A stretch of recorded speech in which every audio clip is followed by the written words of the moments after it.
Hello again. I'm back again.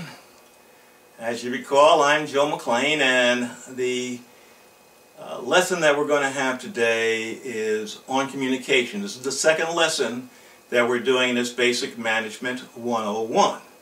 I know you thought when you watched the first lesson that this is very boring stuff, and it can be boring.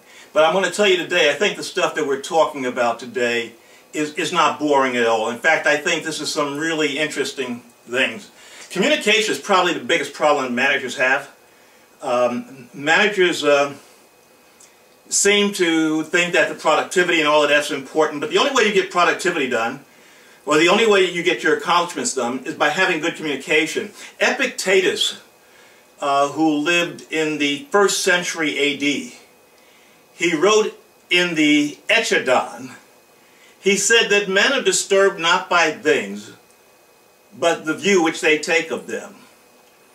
Men are disturbed not by things, but the view which they take of them. It was based on this philosophy that Dr. Albus Ellis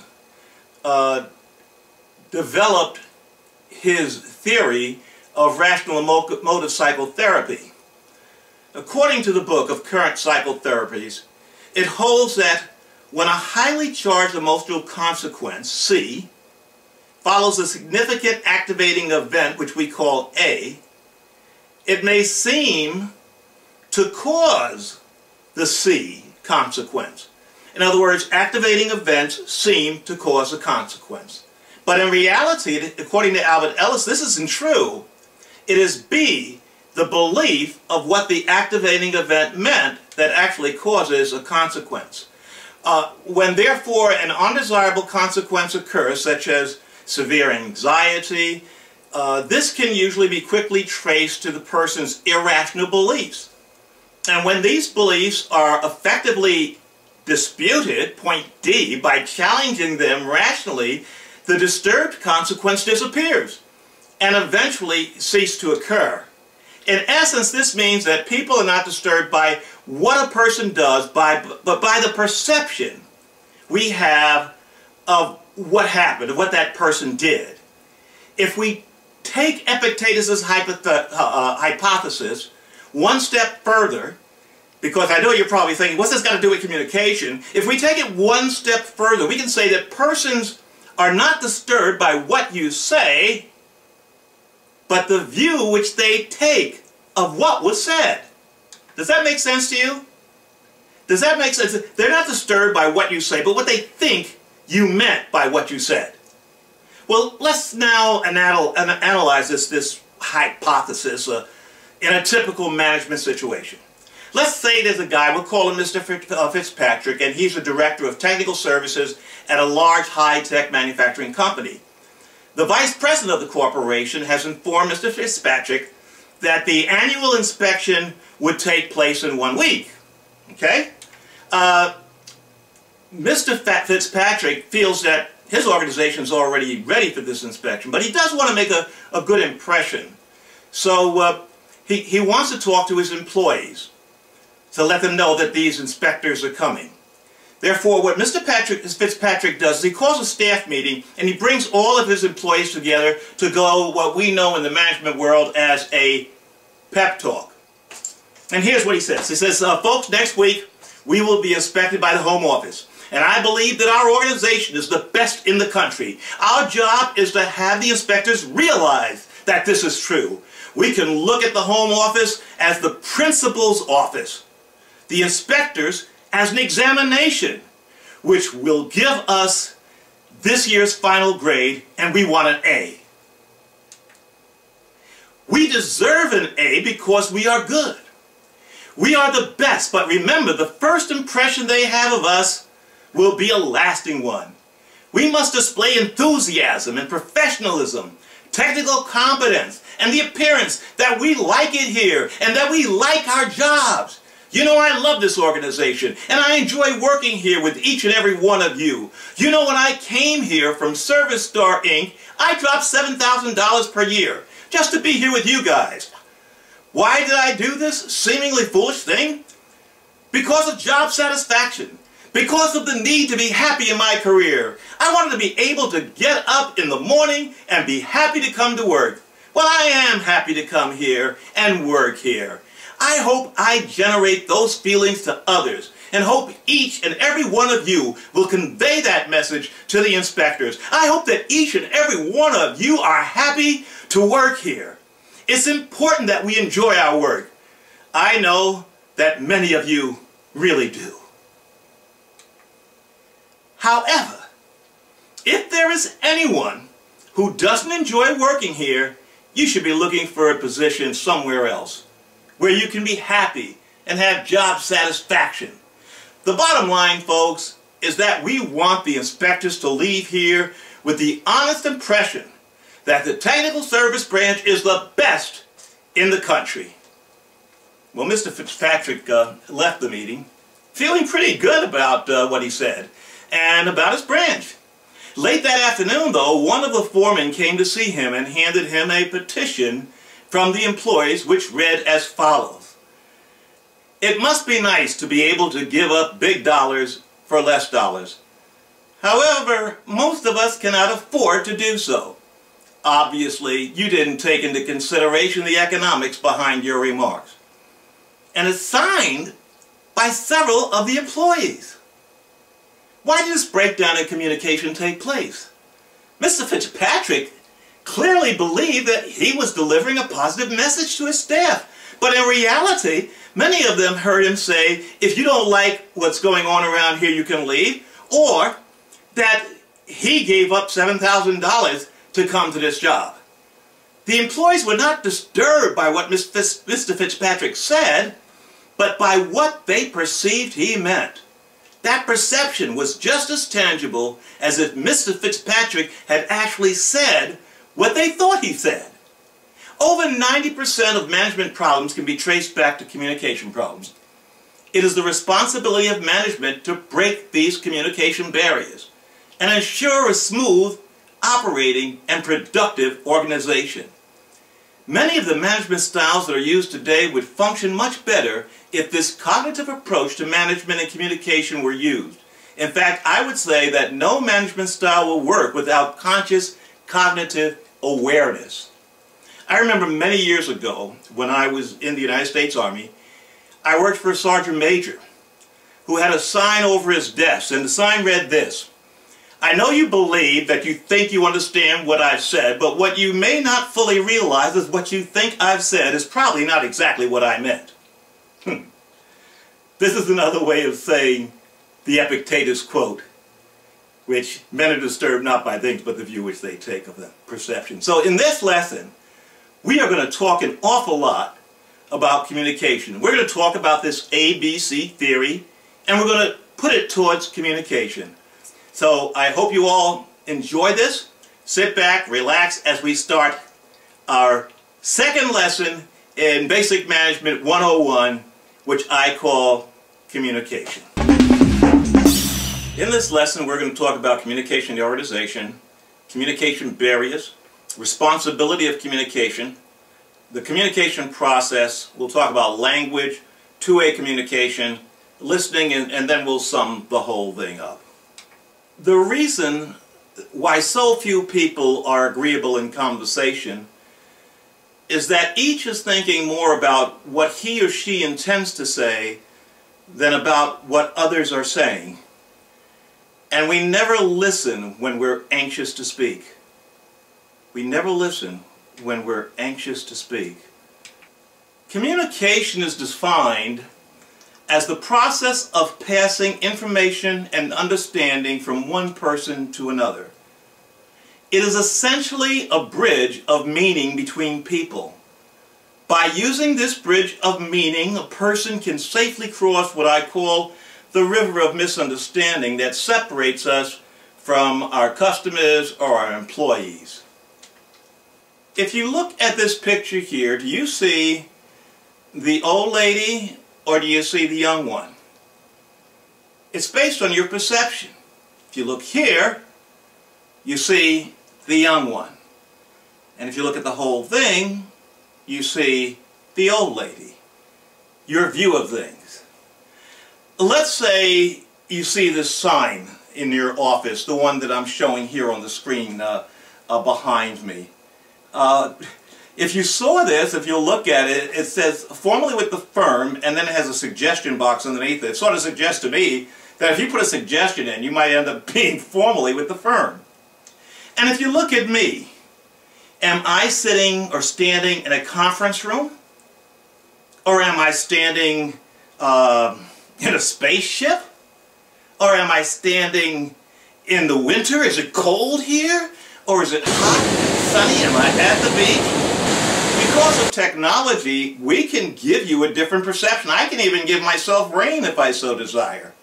And I communicate to you, not verbally, but visual communication. So communication comes in all sets. It comes visual, it comes from our hearing, it comes from the writings. There's all kinds of different ways of communication.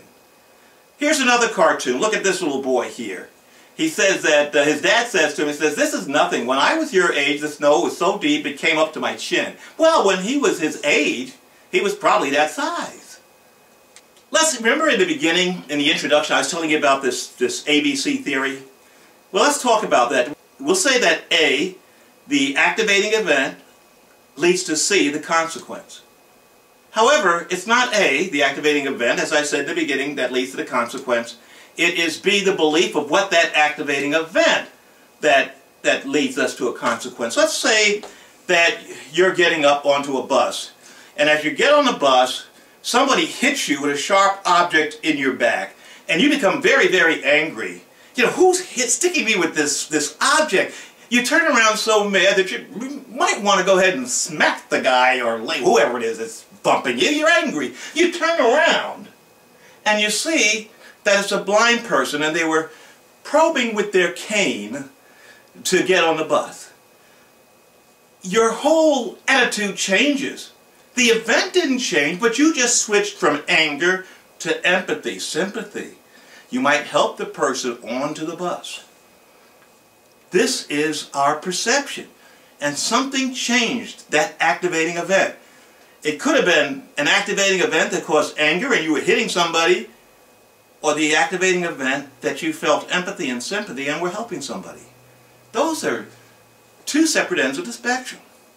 If we look at management, we talked about those basics. And you know, we say now that there's 4 basics, but if you look at them all, there's actually, they include staffing now and organizing. But if we look at this diagram here that I'm showing you, it shows planning, organizing, staffing, directing, and controlling. And these are the things a manager has to do. But in order to do this, he has to communicate with people. He has to communicate with people in order to get these things accomplished. Because that communication equals productivity. Now, the communication process itself is a very complex and difficult one. We first of all start off with an idea, an ideation. Once we have the idea, we have to figure out some way to encode it. And then once we encode it, we need to transmit it. Once we transmit it, it has to go through all kinds of different barriers before it's going to get to our receiver. And we'll talk about those in just a minute. And then once it goes over to the next person, they have to receive what we transmitted. Once they do this, they have to decode it. And we hope they can decode what we encoded. Once they decode it, then they can take some kind of action. And hopefully, if you give feedback, what you encoded, they can decode and take the appropriate action. But so many times, when managers tell their employees to do something, the employee may shake his head yes, but the employee may do something totally different than the management thought, because he perceived it differently. So as you can see, this is a complex process. We go through an ideation, we have to encode it, we have to transmit it, has to go through barriers, we have to receive it, we have to decode it, we have to take some kind of action. And we literally do this thousands and thousands of times every day. No wonder we have so many breakdowns in communication. Now those barriers that I'm talking about, they're real. There are 3 broad types of barriers that we have. There are physical barriers, which are distance. And there's the personal barriers, which is social psychological, and there's the semantic barrier, which is the language. Let's talk about that physical distance. Physical distance includes distracting noises or similar interference. It could be your hand over your mouth, or talking while you're turned around, you know, and so forth like this, so that you can hear everything I'm saying, which I'm sure now you understand all of that, right? So that is a physical distance barrier. Then we have the personal barrier, which is social psychological. It's based on judgment and emotion and social values. Let's say, for example, your wife is sick and you come to work. Well, you may not be able to communicate well with your boss or fellow employees because you're worrying about your wife. Or if you're coming to work and you have an accident on the way to work. So managers have to deal with people in all kinds of emotional states and be able to get through those emotions in order to properly communicate with them.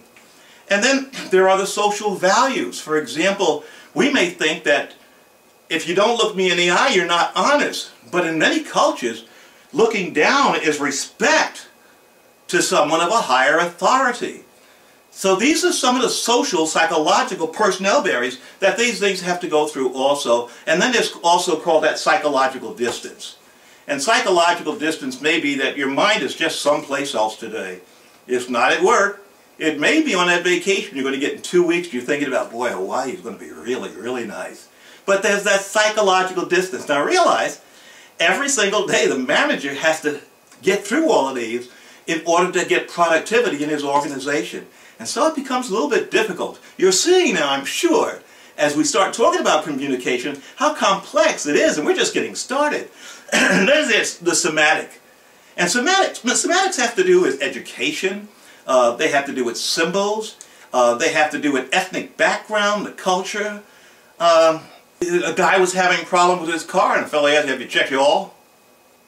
Have I checked what? Have you checked your oil? And the guy looked at him like he's crazy. And he figured out that there was a problem with the communication. So he said, I'm not talking about your oil. I'm talking about the oil that goes in your car. Now that's a sort of a, how would you say, the cultural background, because you're talking about someone who probably came from the Deep South, and they have this drawl and what have you, and it sounds different. A hog is different. A hog to some cultures is a Cadillac. To other cultures, a hog is a Harley Davidson motorcycle. And if you're like me, and you've worked part of your life in Washington, D.C., and you're a die-hard Redskin fan, go Redskins! If you're a die-hard Redskin fan, then more than likely the hogs are the Washington Redskins. So you see, these somatic barriers can make a big difference. Education has a lot to do with it too, because you can't go around saying a lot of polysyllabic words. In fact, actually, I believe, this is a fact, and I'm not going to swear to it, but I believe that when I was in the Army, I seem to remember when I was taking a course in correspondence that we were supposed to write documents at the 6th grade level to ensure that we were able to communicate with all of the personnel, or as many of the personnel as possible. Because you know, we already do have an education problem here in the United States. English is not an easy language. Besides that, Oxford Dictionary records an average of 28 separate meanings for each of the 500 most frequently used words. 28 separate meanings! Let's take one of those words. How about the word round? Round has 79 different meanings. It has 18 adjectives, 19 nouns, 26 verbs, 9 prepositions, 7 special meanings. Which way did you use it last? Did you use it round shaped like a ball? Did you use it like a round dozen? Did you use it like a thigh of a piece of beef? The round steak? Did you use it shaped like a cylinder? Did you use it like your doctors make their rounds? Or an assembly or a group of people? And I remember I was teaching at Camp Lejeune in North Carolina one time, and one of the Marines raised his hand in the back and says, Dr. McLean, he says, you forgot one. And I said, yes sir, what is it? He says, the round you put in your piece. A round, like ammunition. So 79 different meanings to one word. This is one of the reasons we have so many problems in communication. Now, we've talked a lot about us who are transmitting to others. Let's change this around. Let's put ourselves now in the listening position. Because listening is probably one of the most difficult things that there is to do. Effective two-way communication occurs when a receiver listens, sends meaningful feedback to the sender who also listens carefully. This is a much desired condition which is a prerequisite to good communication and good management. Hearing is with the ears, but listening is with the mind. Listening is a conscious, positive act requiring willpower. Listening is a conscious, positive act requiring willpower. It is not a simple, passive exposure to sound. Good listening is one of the weakest points of managers in oral communication, especially when they are talking to persons below them in the organization structure. Many managers wear what I call listening earmuffs.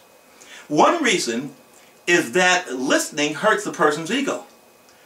Another is that listening requires a manager to reverse his usual role of authority and initiative.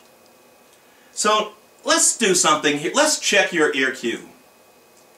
When someone is talking at a conference, do you find your mind gradually relaxing until words become only a blur of sound, and you have the vaguest idea of what is being said? Do you often decide from a speaker's preliminary remarks that what they are going to say is not worth hearing, and flick off the switch on your mental receiving set so you can think about something else? Do you sham attention that you're really not giving by looking alertly at the speaker, although your mind has taken a vacation?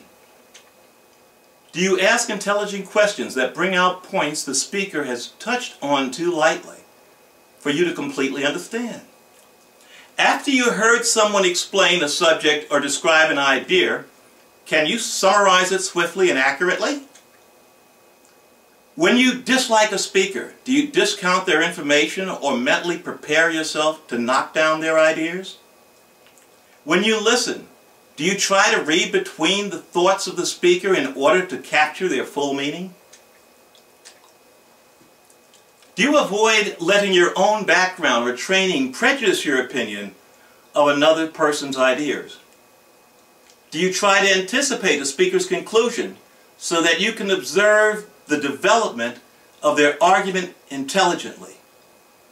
Are you able to concentrate and follow a complicated explanation of a subject while keeping a firm grasp on the central idea? How good are you at listening? The 10 commandments of good listening are these. 1, you have to stop talking. You cannot listen if you're talking. In Hamlet it says, give every man thine ear, but few thy voice. 2, you need to put the talker at ease. Help them to feel that they are free to talk. This is often called a permissive environment. 3, show them that you want to listen. Look and act interested. Do not read your mail while they talk. Listen to understand rather than to oppose. 4, remove distractions. Don't doodle, tap, or shuffle papers. Will it be quieter if you shut the door?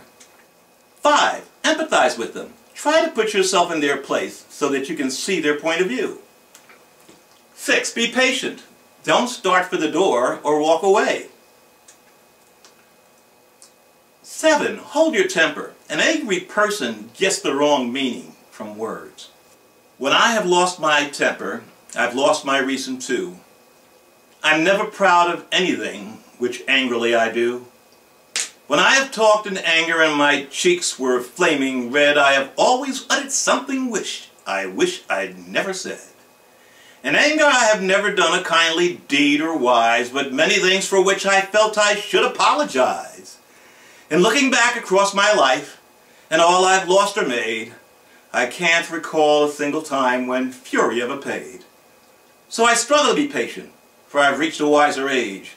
I do not want to do a thing or speak a word of rage. I have learned by sad experience that when my temper flies, I never do a worthy thing, a decent deed, or wise. 8, go easy on argument and criticism. This puts them on the defensive. They may clam up or get angry. Do not argue, because even if you win, you lose. 9, ask questions. This encourages them and shows you are listening. It helps to develop points further. And number 10, it's actually the same as the first one, stop talking. It is the first and last because all other commandments depend on it. You just can't do a good job of listening while you're talking. Nature gave man 2 ears, but only 1 tongue, which is a gentle hint that we should listen more than we talk. I know I went through this very, very quickly, but let's do a quick summary of what we've learned. Communication is the passing of information and understanding from one person to another. It is a sharing of meaning and is the process by which a manager reaches others to manage their work. One person can initiate the process but cannot complete it.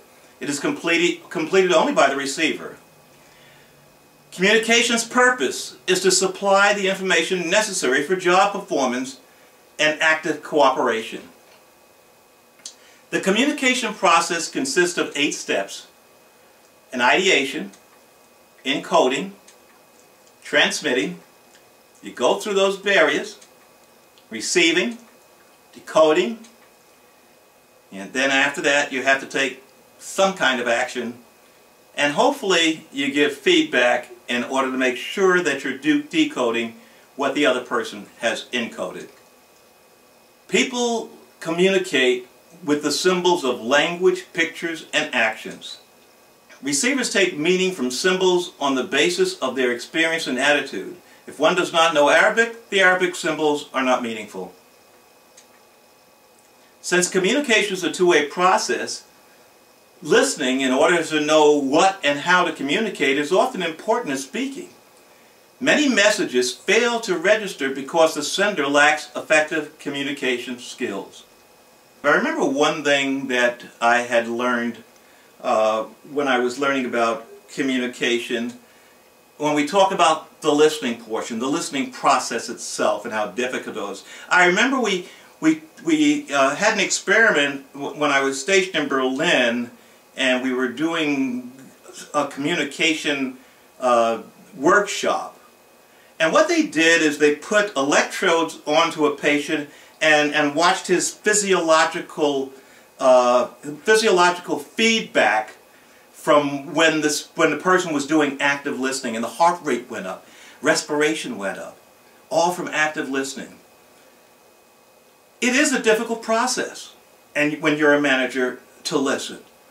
And so I want you to go out and work on that, because you'd be surprised the information you'll receive if you do active listening to your subordinates.